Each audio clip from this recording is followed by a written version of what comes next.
አፕዴት ከታጁድ በኋላ በ27 ሌሊት ዶናልድ ትራምፕ ትላንትና እንደነገርኳችሁ የሆርሙዝ ሰርጥን ብቻቸውን ማስከፈት አቅቷቸው የድረሱልኝ ጥሪ ሲያሰሙ ነበረ። አረ የወዳጅ ያለ ድረሱልኝ ሲሉ ነበረ። ከዚህ ውስጥ እንግዲህ ሌሎች ሀገራቶችን ሜንሽን ያደረጓቸው ወር ጥሪ ያደረጉላቸው ሀገራቶች ጃፓን፣ ሳውዝ ኮሪያ፣ ቻይና፣ ፍራንስ ኤንድ ዩኬ ነበሩ። እነዚህ ሀገራቶች እንግዲህ እስካሁን መልስ ይመልሳሉ ተብሎ ቢጠበቅም ላሽ ብለዋል። ቻይና በበኩሏ ሲጀመር ይህ ጉዳይ በጉልበትና በመርከብ በማንጋጋት አይፈታም፣ በሰላም ይፈታ፣ በድርድር ይፈታ፣ ጦርነታችሁን አቁሞ የሚል ምላሽ መልሳለች። ጃፓንና ሳውዝ ኮሪያ እስካሁን ድረስ ምላሽ መመለስም አልፈለጉም፣ እያምታቱ ነው። እንደ ኦርዶጋን እያምታቱ ነው። ማምታተት አላ ዝም ብሎ አለመመለስም መመለስም እንደዛ እያሉ ነው። ማንም ኖበዲ መግባት እየፈለገ አይደለም። ፍራንስ በበኩሏ የጦር መርከብ በመላክ አላምንም ብላለች፣ በቫዮለንስ አላምንም ብላለች፣ የጦር መርከብም አልክም ብላለች። አቋሟን ሙሉ ለሙሉ አሳውቃለች። እንግሊዝም እንደዛው ተመሳሳይ አቋም ነው ያላቸው።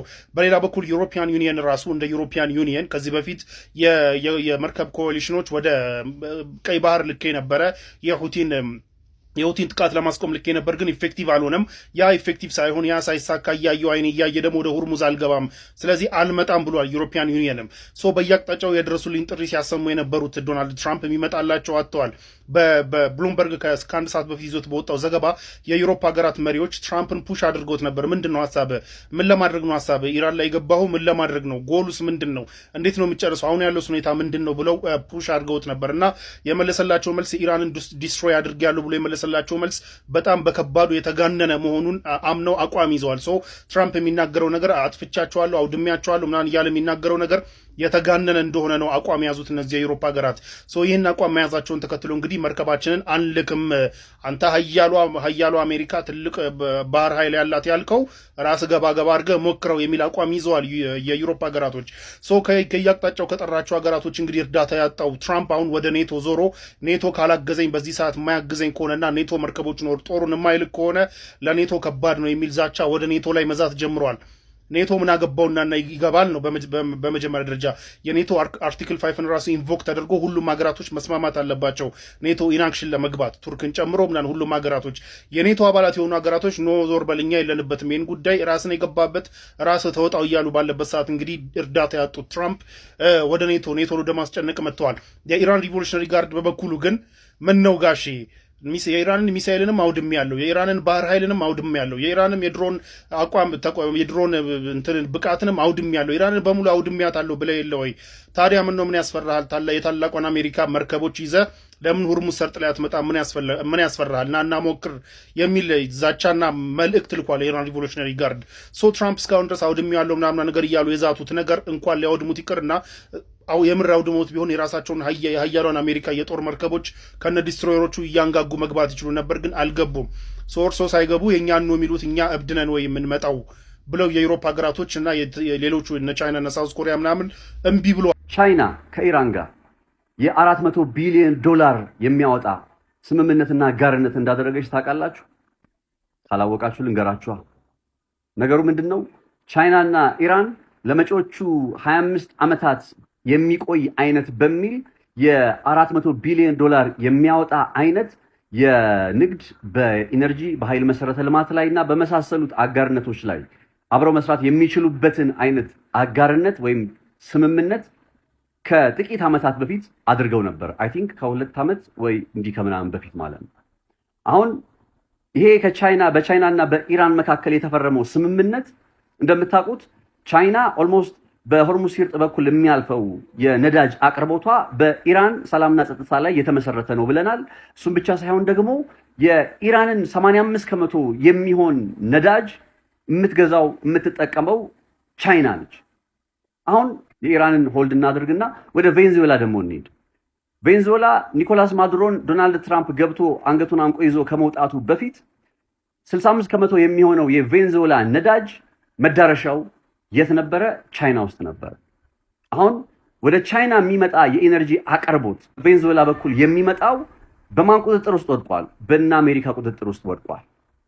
ይሄንን ከማከናወናቸው በፊት ኢራን ውስጥ ከመግባታቸው በፊት ቬንዙዌላ ውስጥ ከመሄዳቸው በፊት አሜሪካ እና ዶናልድ ትራምፕ ምንድነው ያደረጉት ካላችሁ ፓናማ ቦይ እየተባለ የሚጠራውን የቻይና በሆንግ ኮንግ ውስጥ በሚገኝ ኩባንያ አማካኝነት መግቢያና መውጫውን ኤግዚትና ኢንተሪውን የምታስተዳድረው የምትቆጣጠረው የነበረ ቦይ ነው የፓናማ ቦይ፣ የፓናማ ካናል ማለት ነው። ይህን ካናል አሜሪካዎች በጣም ከ100 ዓመታት በፊት ገደማ በጣም በሚገርም ኢንጂነሪንግ ማርቭል የሰሩት እንደሆነ ይታወቃልና አሁን ላይ ምንድን ያደረገው ዶናልድ ትራምፕ ቻይና በፓናማ ቦይ ላይ ምንም አይነት ስልጣን እንዳይኖራት በሚል ጠራርጎ አስወጥቷታል። ከዛ የሄደ ቬንዙዌላ ያለ የቻይና የሚቀርብ የነዳጅ አቅርቦት ላይ ዘጋ። የቀረው ማን ነበረ? ኢራን ነበረች። ኢራን ውስጥም የምታዩት ነገር እየተከናወነ ነው። ታዲያ በዚህ ሁሉ መካከል እና አሜሪካ በእርግጥ አሁን ኢራን ውስጥ እያከናወኑ ያለው ጦርነት እውነት እንደሚሉት ሃይማኖታዊ የሆነ ግብ ኖሮት ነው ወይንስ ልዕለ ኃያል ሆኖ ለመውጣት በሚደረግ ጥረት ውስጥ እንደ ቻይና የመሰለ ተፎካካሪ ሀገርን ግሬት ፓወርን ማለት ነው የማዳከምና በእነሱ ተጽዕኖ ቁጥጥር ውስጥ አድርጎ የመቀጠል ጉዳይ? አንደኛው ይህ የኢራን ጦርነት መልክ ይሄኛው ነው። ቻይናን ከጨዋታ ውጭ ማድረግ ይሳካል ወይስ አይሳካም የሚለውን እያየን ነው። ቻይና የኢንተለጀንስ መረጃዎችን ከማቅረብ በዘለል በቀጥታ በዚህ ጦርነት ላይ የመሳተፍ አዝማሚያ እያሳየች አይደለም። የሚገርማችሁ እነ ሩሲያ አሁን የነዳጅ አቅርቦትሽ ከቬንዙዌላ ተቋርጦብሻል፣ ከኢራን ተቋርጦብሻል፣ ስለዚህ ያለውሽ አማራጭ እኔ ነኝና ከኔ ጋር ስምምነት አድርግ እያሉ ነው። እነ ቭላዲሚር ፑቲን ይሄኛውን እድል ሊጠቀሙ እየሞከሩ ነው። በጣም የሚገርም አይነት የጂኦፖለቲካ ስነ ምህዳር ነው እንግዲህ እየተመለከትን የምንገኘው። የምታዩት ድሮን እንግዲህ የኢራን ሪቮሉሽነሪ ጋርድ ድሮን ኢራቅ ውስጥ ያለ የአሜሪካ ቤዝን ሲያጠቃ የሚያሳይ ቪዲዮ ነው። እንደምታዩት ድሮኗ ከች ብላለች። ይህ የምታዩት ኮምፓውንድ እንግዲህ የአሜሪካ ቤዝ ነው ኢራቅ ውስጥ ያለ። መታ ቺል ነው የምታደርገው፣ ቺል እያደረገች ነው ታርጌት መረጣ ሁሉ የምታደርገው። አሁን ለምሳሌ የሆነ ፒራሚድ ይመስላል ላጫውተው እንዴ ምናምን ብላ ጠጋ ብላ ቼክ አድርጋው በቃ አይ ባዶ ነው ምናምን ብላ እየፈታችሁ ነው ሁሉ እና ምንም ባዘር የሚያረጋቱን ሊያከሽፋት የሚተኩስባት ነገር ሁሉ የለም።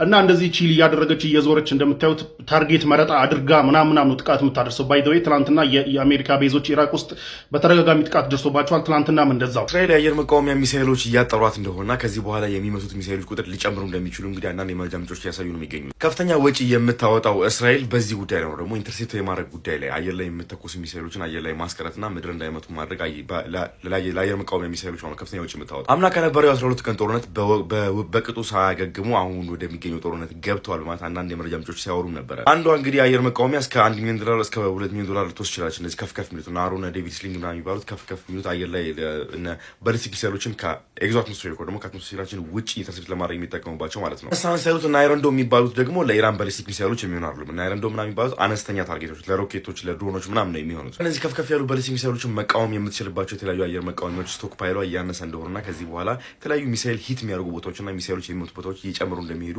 አንዳንድ ትንበያዎች ያሳዩ የሚገኙ የምትመለከቱት እንግዲህ በትናንትናው ዕለት በሌሊት ነው ደግሞ ምሽት ላይ በቴል አቪቭ የነበረ አንድ የሚሳኤል ጥቃት ወደ ሚሳኤል መሬት ላይ ካረፈ በኋላ የተነሳ ፎቶ ነው። አልፎ ቀስ ያሉ የተለያዩ መረጃዎች እየወጡ የሚገኙት እንደዚህ የሚመቱ ወር ደግሞ መሬት ላይ የሚያገኟቸው የተለያዩ ሚሳኤሎች መረጃዎች ቀስ በቀስ እየወጡ ነው። ግን ይሄ ነው የሚባለው ደግሞ ሙሉ በሙሉ ይሄ በደንብ ልክ እንደ ኢራን ላይ እንደሚካሄደው ወር ደግሞ ኢራን ላይ እንደሚገኘው ዳሜጅ ቀጥታ እንደዚህ ፉሊ ሪፖርት ያደርጉት አይደለም። አሁንም ጦርነቱ በከፍተኛ ሁኔታ የተለያዩ ጉዳቶች እርስ በርስ እያደራረሱ ጉዳቶች እርስ በርስ ላይ ኢንፍሊክት ተደራረጉ እየሄዱ ነው የሚገኙት። ተኮሱት ሚሳኤሎችና የሚደርሱት ጥቃቶች ቀነሱ እንጂ ጦርነቱ እስካሁን ድረስ አለ። ማታ እየጠበቁ ደግሞ የሆነ ሰዓት ላይ ሰዓታቸውን የጠበቁ አንድ ባሊስቲክ ሚሳይል ሁለት ባሊስቲክ ሚሳይል መተኮሳቸው አይቀርም። እነዚህ የሆነ ሰዓት ላይ ስትራይክ ማድረጋቸው አይቀርም። ብቻ አለ ላይክ መጀመሪያ ከነበረው ኢንቴንሲቲ ትንሽ ቀንሷል እንጂ አሁን ድረስ እንትን እያሉ ነው።